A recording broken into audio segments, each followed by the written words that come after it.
Ayan, umasinso din. Ayan, lahat tayo para masaya. Di ba? Ano pa, wala nang tanong? Napakulangan ako. Maraming personalidad na bumisita sa inyo. Like ni Alex Gonzaga. Merong mga binibigay. Ang tanong po ng mga fans natin kung si Rendon po ba ay may binigay po ba sa inyo? Litson, galing kay Litson de las Piñas, dala na rin doon sa akin. Isang buong litson. Maraming salamat. Siguro worth mga 10,000 plus yung sa akin na rin doon na litson. Wow. So yun, ano pa? Wala pa pakim-kim? Cash? Wala. Walang cash. Okay na tayo sa litson, maging kontento na tayo doon. Pero di ba mas maganda pa yung marami nagbibigay ng cash, di ba? Para at least marami pang boys, di ba? Diwata, minsan mo lang kay Ugi Diaz. Ano bang mensahe ko kay Ugi Diaz? Hindi ko naman siya kilala. Wala naman sa ano bang tanong kasi sasagutin natin? Ano ba sinabi ni Ugi Diaz? Hindi naman kami close ni Ugi. Yun na yun, lumalabas yung mga video niya. Una, At saka hindi lang masarap yung sinasabi niya na hindi raw masarap. Ngayon, natikman niya yung masarap daw yun. Ayun, sabi niya masarap daw. Sinagot ko na yan.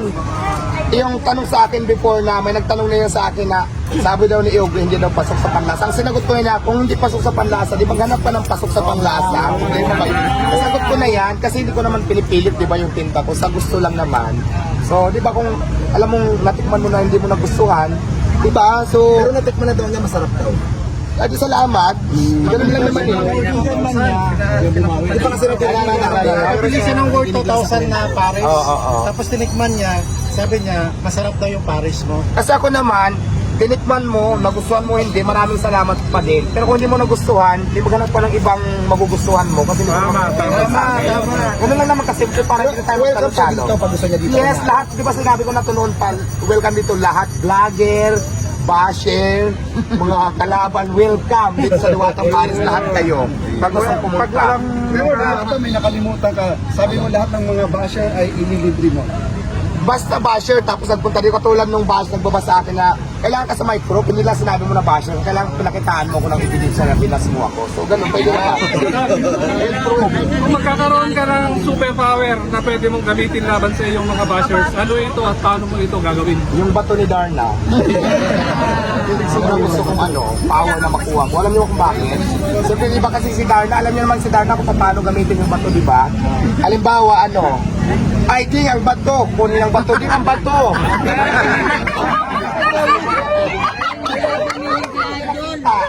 Guwapo to. Kasi bago ako magkaroon ng power, nilulunok ko muna. Gusto niyo, ano ko ngayon? Idikit ko ngayon. Lunukin mo. King, ang bato. Nasaan ang bato? Ayan. Tapos Paano lunukin? Tapos sigaw ng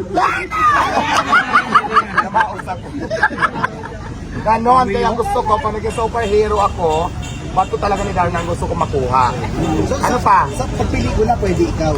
Ang mga movies, kunwari kukunin ka, Pwede ikaw naman, why not? Basta sabi ko nga, lahat ng opportunities na alam ko, good for, para sa akin, for my future, para sa sarili ko, why not? Lahat yan pwede. Pwede kami magsasakali kung matuloy yung talambuhay mo ilabas sa movie. Sino po ang gustong magiging Kahit sino may gusto, go. Kung ang mga bashers mo ay biglang maging parte ng iyong kaharian, ano ang mga trabaho na ibibigay mo sa kanila? Naghuhugas ng plato, nagaligpit, tapos naghuhugas ng malalaking kaldero, nagkapuwat ng kanin ng mga sabaw na malalaki, mga ganun videos na. Pero mas trabaho pa rin, natural. Wala namang libre, lahat may sweldo yan. Ano pa? Ano po ang inyong mensahe sa mga bashers na hindi pa natutunan ang tamang paggalang? Ang mga basher, kung saan kayo masaya, gulang. Kasi yan kayo wala mo kayo magagawa dyan Alam mo kasi, nasa tao naman kasi talaga, ikaw din naman ang magbabago na sa sarili mo kung ano gusto mo. Kahit anong advice ng ilang tao yan, kung yun ka sa sarili mo, yun ka talaga. Hindi yan mababago ng ibang tao kahit sino pang mag-advise sa'yo. Tama? Ano pa? Tanong. Ano ang sabi mo kay Makagago? Message mo kay Makagago. Bakit? Tinanong ko ba si Makagago? Dito, Ay, wala akong masasabi sa mga problema nila kasi out of my business na yan. dati sabi niya daw kasi parang Kung saan sila, tolerante ito ka nga, sa mga ganito. kung saan sila masaya, doon sila go. Out of my business na kasi yan. Di ba? Sa Diwata na alam naman natin successful ka, ano pa ang aabangan ng mga followers and netizens? Abangan nyo ang Kung kakaroon ng kaliskis, saring lang. Abangan nyo ko sa bahay. Abangan nyo kung paano ako magbuga ng apoy. Saring lang. Siyempre, di ba, gusto ko ma-expand yung Diwata Paris Overload ko. Para at least, di ba, magtuloy-tuloy talaga. Kasi sa ngayon, sobrang dami talaga na napunta dito. At least, kung meron akong iba-ibang brands, kung saan sila mas malapit, doon na lang sila pupunta. So, parang gano'n. So meron na ba na pinaprocess ngayon na ibang branch ng Diwata? Yes, mayroon na pong pinaprocess. Hindi ko na i-reveal kung saan kasi hindi ko pa rin naman nakikita. So, kahabang-habang. Pero may team na tayo na nag-aayos regarding dyan sa mga ano natin. Sarili to o franchise na to? Franchising, tapos ako naman syempre, lahat naman akin na yan. So, pwede na ako magtayo kung saan ko gusto. Yun nga lang kasi sa ngayon, medyo busy pa ako dito sa pisto ko na to. So, isa lang naman din yung katawan ko. Isa pa yan sa mga kailangan pa pag-isipan ko. Pero plano ko din talaga, yung para, yung akin lang, kahit hindi mga franchising, magtayo ako talaga ng mas bongga pa, mas pinaganda.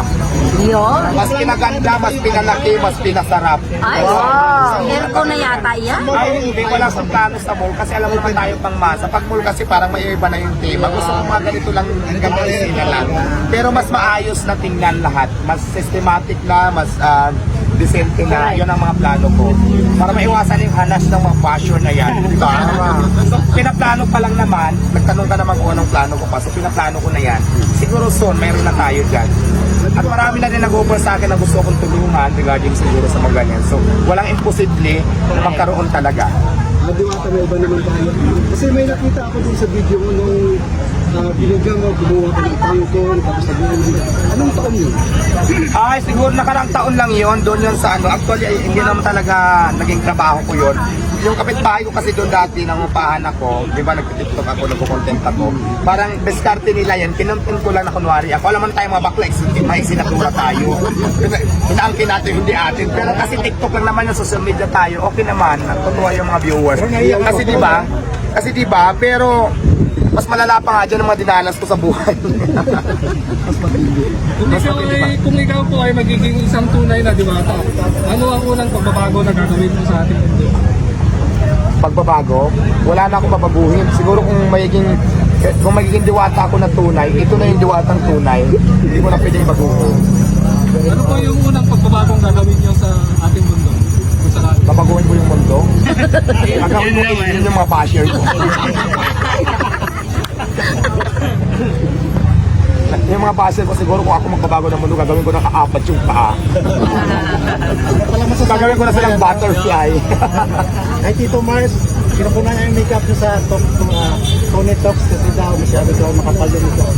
Sino yun? Si Tito Mars, yung number one basher mo. Yung ba yung may bigote? Oo. Hayaan mo, regaluhan natin yung ng shaper, yung pang-anil. Sa mga pelikula ba, Miss Diwata or mga teleserye, may abangan ba kami sa iyo? Ay yes, abangan nyo ako sa Batang Quiapo Aspreda. Naku, kabang-abang talaga yung Batang Quiapo ko. Hindi pa napapalabas pero siguro itong ano na. Abang-abang lang kayo itong week baka ipalabas sa yung mga taping namin ng mga nakaraan. So yun. Kano ikaw tatagal sa Batang Quiapo? Hindi ko alam kung tatanggalin na ba ako bukas o Meron na ako mga tipping tapos may gagawin pang tipping. Hindi ko alam kung hanggang kailan kasi 'di ba? Basta tuloy-tuloy pa sa ngayon, hindi ko alam kung hanggang kailan tayo doon kasi wala namang contract. So depende yan doon sa director. Mga 7 years din. Depende yan sa boyfriend ko kay Coco Martin kung tatanggalin niya ako kung istelling niya ako. Yung boyfriend mo kasi si Coco Martin, seloso ba? Baka naman pag may lumapit na lalaki, seloso yung boyfriend mo si Coco Martin. Parang feeling ko hindi sa siluso, wala nga sa pakialam sa akin eh. Take for granted ka Oo, pala. parang ganon. Ano pa? Tanong lang. Diwata, ha? Wala ka pang Itanong balang ko lang ko sa politika ngayong mga Anong pakiramdam na nakausap mo yung Wala isang pa. senador sa Pilipinas? Ay, ang sarap ng feelings na makausap ng isang senador, di ba? Dahil galing talaga ako kapon sa Senate, nakausap ko si Senador Francis Tolentino. Senator Francis Tolentino. Mabait siya, at saka binigyan ako ng damit, tapos basta mabait, at least malaking kalangalan niya para sa akin. Di ba dati, ang hirap pumasok sa Senate naman talaga, tapos ako bigla ako nakapasok dahil pinapasok niya ako. So doon, ang saya nun, parang first time in my history na talagang pinatawag ako ng isang senador para kausapin. Di ba? Kahit naman sino magiging proud.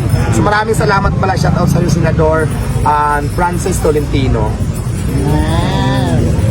Sa mga gusto mong magregalo ng damit sa'yo, pakisabi mo na ano pong size ng bewang mo. Ay, wag na, para naman tayo nang lilimos yan. Pero kung may gusto magbigay dyan, ang size ko po ay 31 yung aking balakang. Sapatos. Ang sapatos ko ay 41. At ang liig ko ay walang size.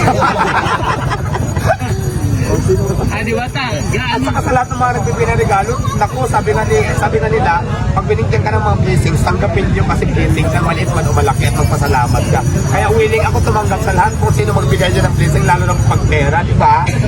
Magprangkahan na tayo. Kaya baka naman, yung mga kaluwag-luwag dyan, sarin lang. Para tayo nang nilimos online ito. Pero gaano katotoo na may relasyon kayo ni Alvin TV? Totoo, actually buntis na nga ako 3 months. And itsos lang ako kaya nilijuan ni Alvin.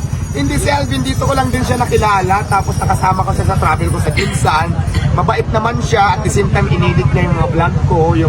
Tapos binidyohan niya ako as a videographer.